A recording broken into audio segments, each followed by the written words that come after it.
Good morning, everyone.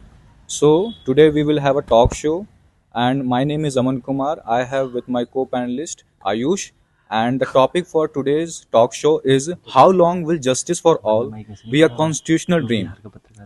So, the topic is itself saying that the just as we know that justice is something that is a biggest dream for a person for the citizen of any country, because the justice could be anything. It could be the political justice, it could be the economic justice, it could be social justice, cultural justice, agricultural justice, educational justice. So climate justice is also there. So these type of justices exist, and people are just fighting for the timely justice.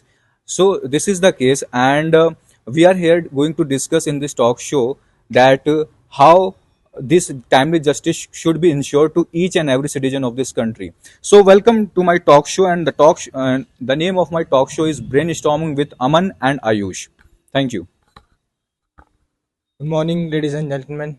So now I'll be introducing you with our esteemed guest in our panel. So we have Mr. Harish, who will be representing Justice Kazu. We have Akash, who will be representing NGO Sky Foundation. We have Mr. Anuj, who is acting as Prashant Bhushan. Uh, we have Samajit, who is the member as well as the representative of deprived classes. Thank you. So my first question will be from Prashant Bhushan sir. Sir, my question to you is that as we know that people are fighting for justice, people are struggling for justice, and we heard some terms like rat tapism, loss of life, financial constraints, mental and physical exhaustion while appearing for cases. So how, what do you think, what are your suggestions from your point of view to strengthen the judicial institutions so Uh, that the timely justice can be ensured? Thank you, Aman, for inviting me here in your talk show. So, I'd like to tell you that this country is facing a lot of challenges, and in that, there is one of the challenges which is very prominent, that is the inequality. Inequality in terms of social, economic, and political. Political means in the terms of power. The people who are having power, they are definitely actually using the machinery in their favor. So that is there. Economic inequality, we know that 1% people are having 40% of the wealth, and they are having 26% of the income as well. So this kind of inequality is there, and so for that and justice has become a kind of expensive thing. So for to maintain that, my suggestion would be, first of all, to reduce the transportation system that is very hectic for many people. Like if a person from Kerala or Tamil Nadu, he has to travel to Delhi to appear in Supreme Court. So it is a very hectic task for the that particular person. So for that, I would say, first of all, we need to have more branches. Even Constitution allows us to have maximum 8 branches. So we need to go with that. And there are some other suggestions like strengthen fast track courts, and we need to promote lok adalat. So these kind of suggestions could be there. What are your views regarding reservation? Because we know that the people who are getting reservation, they are thinking that it's good, but the people who are not getting it, they are thinking that it is against the meritorious kind of thing. It is against the meritocracy. So your views on that? I think reservations should still prevail there is not a equal balance between the classes. So for that balance, reservation should prevail for some more time till that balance is formed in the country. How can NGOs ensure rural and underprivileged communities aren't left behind in the shift to digital courts and legal process?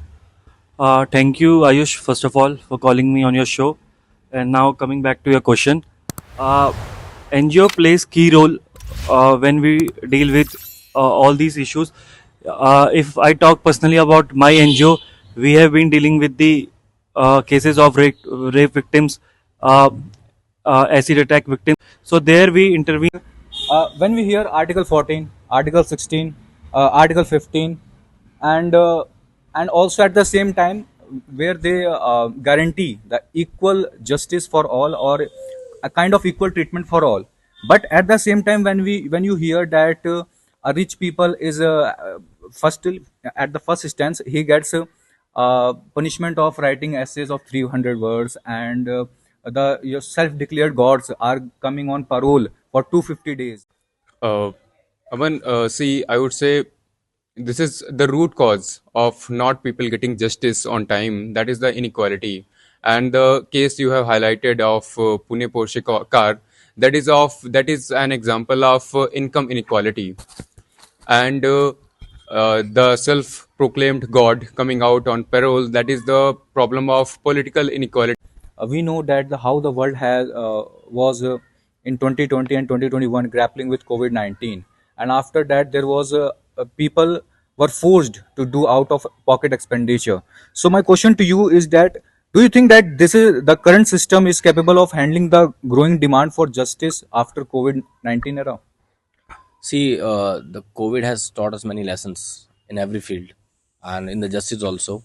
That is why earlier the e-court system was brought in, but it was not fully implemented. But later on, every government, every state government tried to put in a place so that the timely justice can be given to that. And on the time of COVID, we learned that we cannot move the prisoners from here to there. That is why e-court system was very prevalent, and real-time monitoring system in the Supreme Court is also there. Has been implemented in the High Court level as well, so that people don't have to travel.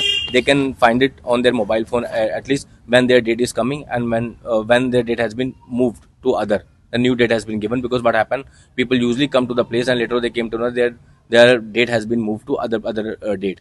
So they have to. This is the transportation cost as well, and the mental trauma is also happen, because for 2 to 3 days you have to stay at a particular place. In that sense, so real time monitoring system is being implemented, and the e-court system is also, I think, we have learned from the COVID what should be done. Sir, my next question to you is, how can judicial independence be preserved in light of increasing political interference? See, there's a fine balance between executive and legislature and the judiciary in India, and and they are accountable as well. And in the previous years, we have also seen that we have maintained a crucial balance, because if you see the tenure of judges is secured, payment is also secured. There's no intervention from the politician in that sense. So it ensures the accountability of a judge, because you know that nothing will go against you. And the what is called collegium system. In that sense, the meritocracy is followed, and the transfer is done by the judges only. Because if that system goes into the hand of politician and other person say, the things may not be the right for India. I think right now it's going in the right direction. What challenges do deprived community face in accessing justice, especially in rural areas? First of all, for fighting and justice in our country, the monetary requirement is pretty high. As you can see, the rich classes, they just use their power and political power and money to turn the case toward the ball towards their court. So I would say there should be some third party which could help these our deprived classes to move forward, or help them in financial way to for their cases. Okay. Justice inside judiciary. When we hear this term, we think that everything is hunky dory inside judiciary, but it is not. So, can you tell our viewers what are the loopholes, what are the bottlenecks that are going against the justice inside judiciary? See, sometimes it is said that the nepotism is there in judiciary side, and the problem is that when you want to give a promotion to a judge, is evaluated on the basis how many cases he solves. So what happened that in that sense, certain judges do not go for the complex cases. They keep on solving the simple cases, and they keep on going the upper bracket, and they will be becoming a judges. But the person who is solving the complex cases, we know that it will take time. In that an evolution become then he may not get the promotion, because he's going for the complex. So it sets a standard where person gets a easy way. So that can be a certain problem. On the other side, that's n number of cases are there. The burden, because the number of judges are very less, and number of benches are also very less. So in that sense, every judge has to deal with the 200 250 cases on a daily basis. So for a one case he will be giving only 1 to 2 minutes. So how can we ensure justice? In that sense, it becomes very tough for them. And sometimes also certain cases are given to you by the high court, and with a stipulated time that in this time you have to finish, because there's a high court's order. So you have to give preference to that as well. In that sense, certain cases you will not be able to do with And justice. also, sir, it will be a great help for us if you show some light on representation of SC and ST in judicial system. Yes, that's also very much important, because if I talk about the state exams, in state PC exam, certain reservations are given to SC, ST, and OBC community, and EWS category also, so that they can representation can be made. And now we have been seeing that many district judges are coming from the SC, ST community as well. But to bring them to the upper bracket, it's a tougher thing, because for that thing we do not have any Indian administrative services kind of exam for judiciary. We can opt for that. That can be a useful solution for that. On the other side, you can say that certain percentage of people from certain community has to be brought into the this upper bracket of the Supreme Court, that it can be done. Sir, what initiative are you implementing to support the mental health of marginalized communities affected by recent socio-political unrest? As I mentioned earlier, that we are running lots of campaign, and how we are running lots of campaign and how youth plays key role in nation building. We have lots of counselors and psychologists whom we have enrolled in our campaign, and we have asked them to run lots of camps in rural areas and also in urban areas. There they are going and interacting with the class you mentioned, and they are having a discussion with them how to deal with all these issues or psychological barriers and to live a healthy life. Sir, my question to you is that as you are a retired judge and you have given a lots of judgments in your in your judgeship, so my question to you is that if you able to throw some light on each and every perspective of justice, like social justice, climate justice, because you have a vast experiences and you are a veteran in this field also.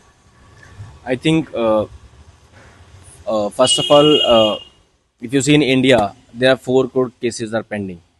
But where are these cases?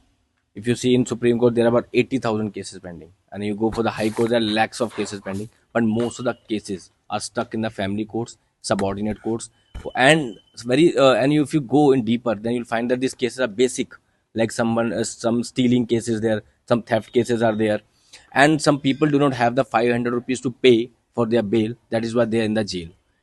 I think to go for a community service can be a better alternative, a better solution, so that these cases can be wind up. And the stature of Lok Adalat is also very much important, because certain cases are there, they're very basic and simple kind of cases, but still they're pending in the courts. So that can be removed in that sense. And I think when you want to provide justice, all sort of justice, I think census is the basic requirement. First of all, you need to understand who are these people who need to be targeted before you provide social justice, before you make any policy, before you make any schemes. If you do not have the actual number, you cannot, your all policy will be fallen apart. So in that sense, the census is very much important. Then you will understand the basic numeracy of these people, how many people are there. And that's when you talk about economic justice, yes, there is another issue, is that social security standards to be made for the gig workers, because right now the platform workers, these people are they have a number of people are there. So certain rules need to be made for them, that can be very helpful for them. And still I think certain companies do not follow the Vishaka guideline standard. They do not have their any complaint committee in that. That needs to be implemented, that needs to be checked out. Accountability is required. And more people from the SC/ST community should go into the upper hierarchy level. Then only justice can be spread out in all directions. Thank you, everyone. So this will be a fruitful session for our listeners also, and I'm cocksure about this thing that it will enlighten our viewers. And now, while ending this session, I would say that when we talk about justice, we know that for ensuring justice in this country, it is very important, and it is high time that each and every person, each and every run of the mill should get proper and timely justice, because it is very important that they should feel connected and in that process they will be more productive for for this nation also. So that is the most important thing. And while concluding my talk show, I would say that when we talk about social justice, political justice, economic justice, agricultural justice, climate justice, educational justice, these all type of justices are very much important for certain sectors.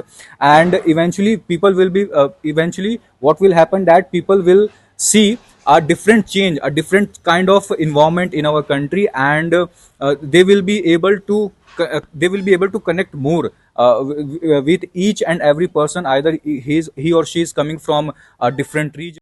And now I'm going to give stage to my co-host Ayush. Well, ladies and gentlemen, thank you very much. It was a very productive and a valuable session.